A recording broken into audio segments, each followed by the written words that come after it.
আসসালামু আলাইকুম।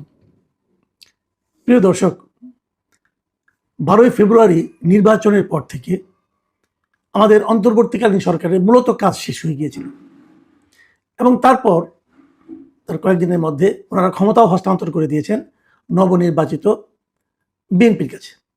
এবং বিএনপি এর মধ্যে তাদের মন্ত্রিসভা গঠন করেছে, প্রধানমন্ত্রী হয়েছেন, অন্যান্য মন্ত্রীদের দপ্তর বন্টন হয়েছে এবং তারপরেও প্রায় 2 সপ্তাহ কিন্তু প্রধান উপদেষ্টা অন্তর্বর্তীকালীন সরকারের প্রধান উপদেষ্টা ডক্টর মোহাম্মদ ইউনূস ওনার যে সরকারি বাসভবন ছিল যমুনায়, ওখানে অবস্থান করেছেন এবং গতকালকে সেখান থেকে উনি ওনার গুলশানের বাসভবনে চলে গেছেন। যতদিন পেরেছেন থেকেছেন সরকারি বাসভবনে। এই যে গেলেন, যাওয়ার পর থেকে ডক্টর মোহাম্মদ ইউনূসের স্ট্যাটাসটা কি দাঁড়াবে? এখন উনি কি? এখন কি উনি সাধারণ মানুষ, যে কোনো সাধারণ মানুষ? না, উনি এখন যে কোনো মানুষ নন।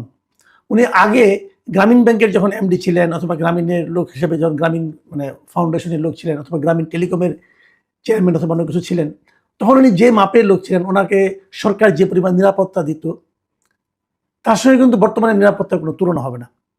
আইন অনুযায়ী উনি এখন রাষ্ট্রের অতি গুরুত্বপূর্ণ ব্যক্তি এবং এই গুরুত্বপূর্ণ ব্যক্তি হিসাবে ওনাকে বিবেচনা করা হবে ওনার দায়িত্ব ত্যাগের পরবর্তী 1 বছর। 1 বছর উনি রাষ্ট্রের অতি গুরুত্বপূর্ণ ব্যক্তি থাকবেন। তো আপনারা হয়তো বলবেন, থাকবেন, এটা নিয়ে আলোচনার কি আছে? না, আলোচনার কিছু আছে বলে আলোচনা করছি। এই থাকাটা কোনো অস্বাভাবিক না, এরকম থাকার নিয়ম আগেও ছিল।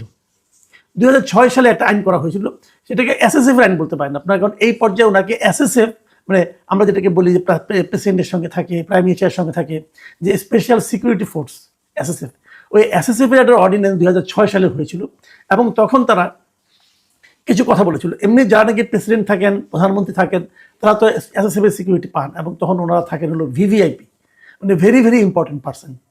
কিন্তু ধরা যাক প্রেসিডেন্টের মেয়াদ শেষ হয়ে গেল, প্রধানমন্ত্রীর মেয়াদ শেষ হয়ে গেল, তখন তারা কি হবেন?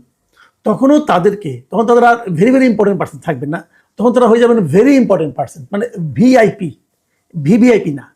তো ওনারা যখন ভিআইপি হয়ে যাবেন, তখনও তারা এসএসএফ পাবেন, এসএসএফ এর নিরাপত্তা তারা পাবেন। কতদিন পাবেন? 3 মাস পাবেন। এটা 2006 সালে একটা আইন করা হয়েছিল।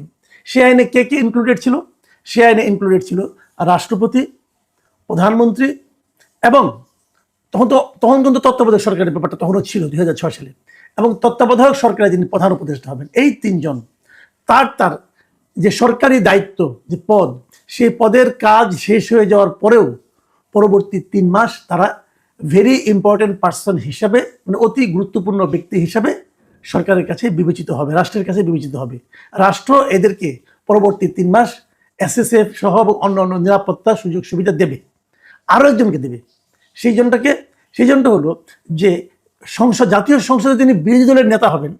সেই বিরোধী দলের নেতা যখন নাকি নতুন তত্ত্বাবধায়ক সরকার দায়িত্ব গ্রহণ করবে, যেদিন থেকে নতুন তত্ত্বাবধায়ক সরকার দায়িত্ব গ্রহণ করবে, সেই দিন থেকে, তখন তার সংসদ থাকবে না, সেই দিন থেকে পরবর্তী 3 মাস পর্যন্ত ওই বিরোধী দলের নেতা যিনি থাকবেন, তিনিও ভেরি ইম্পর্টেন্ট পার্সন হিসাবে, অতি গুরুত্বপূর্ণ ব্যক্তি হিসাবে রাষ্ট্রের কাছে বিবেচিত হবেন এবং রাষ্ট্র তাদেরকে নিরাপত্তা দেবে। এই আইনটা হয়েছিল 2006 সালে। 2006 সালের 29শে অক্টোবর এই আইনটা হয়। এখন এই আইনটা হওয়ার পর ঠিকই ছিল এ পর্যন্ত। তারপরে তো মনে করেন আপনার 14তে এসে তত্ত্বাবধায়ক সরকার উঠে গেল, তারপরে এবার অন্তর্বর্তীকালীন সরকার এলো। এখানে এসে নিয়ে এখানেও আমরা একজন অন্তর্বর্তীকালীন সরকারের প্রধান উপদেষ্টা পেলাম। এখন প্রধান উপদেষ্টার কার্যকাল যখন শেষ হয়ে যাচ্ছে, উনি যখন শেষ হয়ে যাবেন, তাহলে ওনারও কিন্তু ওই একই নিয়মে 3 মাস সেই অতি গুরুত্বপূর্ণ ব্যক্তি হিসেবে নিরাপত্তা পাওয়ার কথা। কিন্তু এক্ষেত্রে আর তা হলো না।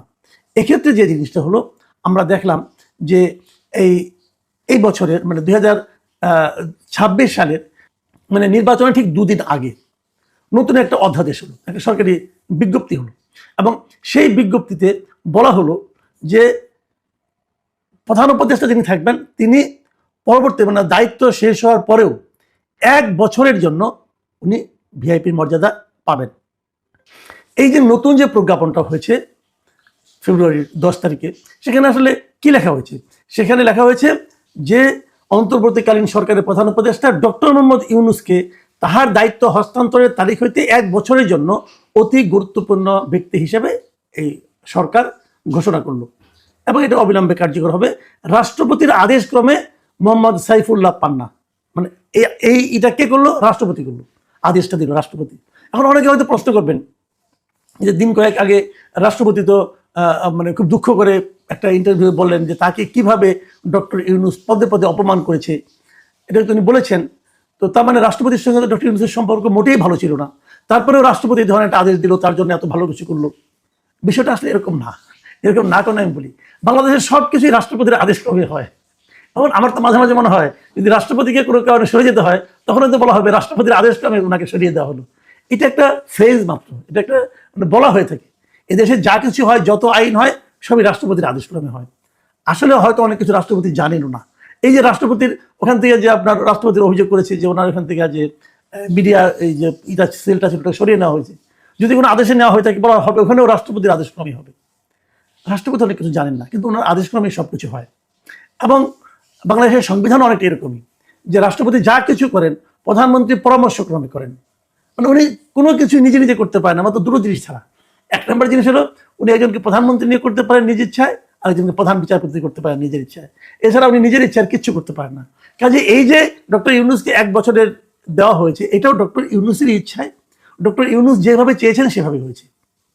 তো এই পর্যন্ত ঠিক আছে, কোনো সমস্যা নাই। ওনাকে 1 বছরের মতো যদি দেওয়া হয়, অনেকে বলে থাকেন উনি হয়তো মবের ভয়ে এটা নিয়েছেন, মানে উনি এমন এমন কাজ করেছেন গত 18 মাসে যে জনগণের মধ্যে ওনার জনপ্রিয়তা এমন একটা পর্যায়ে পৌঁছেছে যে উনি হয়তো ভেবেছেন এই জনপ্রিয়তার ধাক্কা সামনে মাঝখানে যদি জনগণ এবং তার মাঝখানে যদি একটা শক্তিশালী নিরাপত্তা বেষ্টনী না থাকে তাহলে ওনার জন্য হয়তো ভালো নাও হতে পারে। মানে এটাকে আপনার মব বলেন আর যাই বলেন, এটা হতে পারে উনি ওরকমভাবে নিজেকে সেভাবে সুরক্ষিত রাখার কথা চিন্তা করছেন।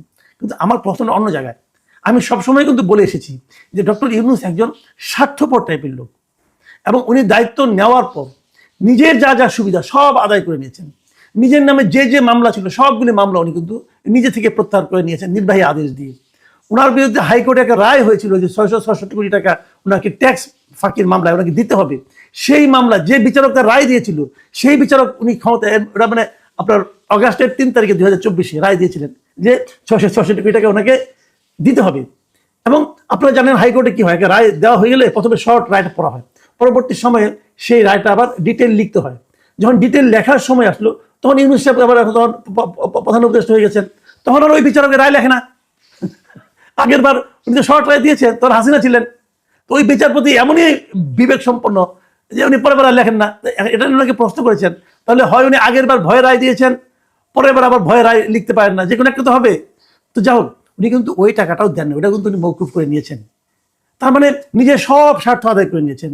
গ্রামীণের জন্য ট্যাক্স হলিডে যেটা 29 সাল পর্যন্ত সেটাও করে নিয়েছেন, গ্রামীণের বিশ্ববিদ্যালয় নিয়েছেন, কত কিছু যা যা লাগে, গ্রামের আদম ব্যাপারী হবে, গ্রামীণ ম্যান পাওয়ার বিজনেস করবে, সেগুলো লাইসেন্স নিয়ে নিয়েছেন, সব নিজের স্বার্থে সব করে নিয়েছেন। এবং সবশেষ যে কাজটা করলেন যে নিজের জন্য SSF নিয়ে নিলেন 1 বছরের জন্য, এটাও নেন, আমার কোনো আপত্তি নাই। কিন্তু আমার প্রশ্ন হলো, আগে যে নিয়মটা ছিল যে প্রধানমন্ত্রী পাবেন, রাষ্ট্রপতি পাবেন, অথবা সংসদ মানে তত্ত্বাবধায়ক সরকারের দায়িত্ব নেওয়ার পরে বিরোধী দলের নেতা পাবেন, তাদেরও 1 বছর বাড়াইতেন, সেটা নিজেরটা বাড়াই নিলেন।